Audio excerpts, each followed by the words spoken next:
জয়সলমীর নামটা শুনলেই চোখের সামনে ভেসে ওঠে এক দৃশ্য। কোনো এক পড়ন্ত বিকালে লাইন দিয়ে উটগুলো চলেছে মরুভূমির এক প্রান্ত থেকে অপর প্রান্ত পর্যন্ত।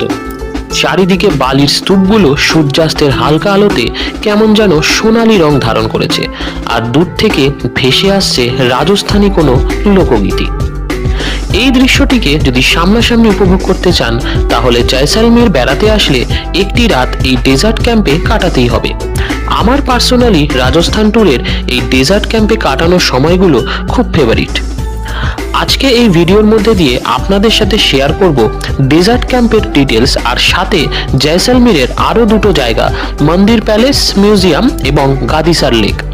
আর রাজস্থান সিরিজের ফুল ভিডিওগুলো চ্যানেলে দেওয়া আছে, চাইলে দেখে নিতে পারেন।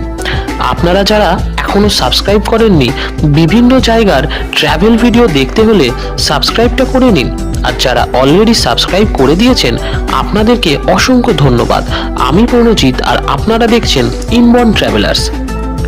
জয়সলমীরের ডেজার্ট ক্যাম্প দু ধরনের আছে, একটা গভর্নমেন্টের আরটিডিসি পরিচালনা করে, আর বাকি সবগুলো প্রাইভেট।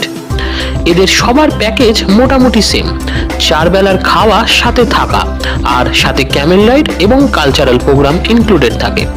আমরা ছিলাম আরটিডিসির ক্যাম্পে, যেখানে খাবার বেশ ভালো আর থাকার ঘরগুলো ভালো। বিকেলবেলা ক্যামেল রাইডের নিয়ে যায়, আর সন্ধেবেলায় 1 থেকে 1.5 ঘন্টার একটা রাজস্থানী কালচারাল প্রোগ্রাম এরা অ্যারেঞ্জ করে দেয়।